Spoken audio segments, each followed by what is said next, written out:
నెల్లూరు జిల్లా అల్లూరు మండలం పిహెచ్సిలో డాక్టర్ వేధింపులు ఘటన మరవక ముందే నెల్లూరు జిల్లా ఉదయగిరి నియోజకవర్గం ప్రభుత్వ ఆసుపత్రిలో వైద్యుడు వేధిస్తున్నాడంటూ నర్సు ఉన్నతాధికారులకు ఫిర్యాదు చేసింది. ఫిర్యాదులు చేసిన డాక్టర్ వేధింపులు తట్టుకోలేక బంధువులకు ఫిర్యాదు చేయడంతో బంధువులు ఆసుపత్రి వద్దకు చేరుకొని డాక్టర్కు దేహశుద్ధి చేశారు.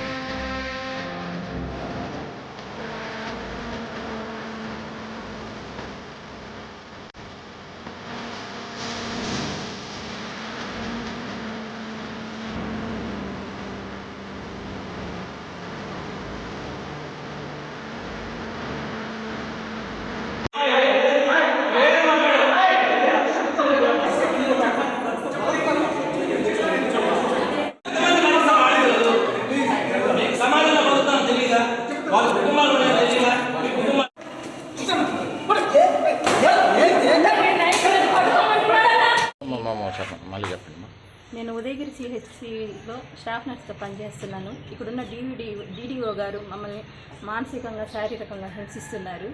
మేము ఆయన ప్రతిసారి కోడలు అడుగుతారనమాట. ఒక తండ్రిలాగా తెచ్చిస్తాము దానికి సిస్టర్లు అందరం తెస్తే నిన్న నేను డ్యూటీ చేసుకొని ఈవినింగ్ డ్యూటీ నైట్ ఇంటికి వెళ్ళాను. అమ్మ నాకు ఎగ్ ఆమ్లెట్ కావాలా చేసుకోరా అని చెప్పన్నారు. సరే సార్ చేసుకొని వస్తానని చెప్పి చైతన్యాన్ని పంపించండి సార్ అని చెప్పి అడిగాను. ఆ చైతన్య వద్దు నువ్వే చేసుకొని తీసుకురమ్మా అన్నారు. సరే అని చెప్పేసి తీసుకొని వస్తే పైన నేను పైకి తీసుకురమ్మా అని చెప్పాను. సరే మన సారే కాదని చెప్పేసి పైకి తీసుకొని వెళ్ళాను. రూమ్లోకి వెళ్ళిన తర్వాత నువ్వంటే నాకు ఇష్టము, సిస్టర్లో ఉండే వాళ్ళందరికన్నా నేను మంచిదాన్ని, అందుకే నేను ఇష్టపడుతున్నాను, నువ్వు నా దగ్గర ఒక 10 నిమిషాలు గడుపు అని చెప్పి అన్నారనమాట. అంటే సార్ మీరు నాకు తండ్రితో సమానము, నేను అలాగా క్యారెక్టర్ కాదు నాది అని చెప్పి అన్నాను. అంటే తను నా తండ్రి అనే పదాన్ని పక్కన పెట్టి ఒక 10 నిమిషాలు నాతో ఉండు అని చెప్పి అన్నారు. ఇంకా సార్ ఓటీలోకి తీసుకెళ్ళి అంటే ఫ్యూమిగేషన్ పనిచేస్తుందా లేదా అని చూడడానికి తీసుకెళ్ళిన తర్వాత రూమ్లోకి తీసుకెళ్ళారు. ఆయన ట్రస్టెడ్ రూమ్ ఉంటుంది, ఆ రూమ్లోకి తీసుకెళ్ళి ఇలా పట్టుకున్నారు. సార్ ఏంటి సార్ ఏం చేస్తున్నారు అంటే ఏం లేదు అమ్మాయి ఒకసారి కూర్చో అన్నారు. సార్ ఏం చేస్తున్నారు అని అడిగాను. ఏం లేదు కూర్చో, ఒక్క నిమిషమే కదా అని చెప్పి బోల్ట్ అయిపోయారు అనమాట. సార్ ప్లీజ్ అని నేను అలాంటి దాన్ని కాదు సార్ అంటే ఏం కాదులమ్మాయి నేను ఎవరికి చెప్పనులే ఉండు అన్నారు. సార్ ప్లీజ్ అని నేను అలాంటి దాన్ని కాదు అని చెప్పి ఇంకా ఆయన నుంచి తప్పించుకొని వచ్చేసాను. ఓటీ లోపల నుంచి బయటకి కనీసం ఒక 25 మీటర్ల దూరం ఉంటుందన్నమాట. అక్కడి నుంచి వచ్చి బయటకు వచ్చేసేసాను. ఇంకా అంతే సార్, మిస్బిహేవ్ చేశారు నాతో. ఎందుకు ఇచ్చారు సార్ అని చెప్పి అడిగితే నువ్వు ఇట్లాగా బయట డ్రగ్స్ ఇస్తున్నావు అని ఇది అని చెప్పి మేము ఇచ్చామని చెప్పాను.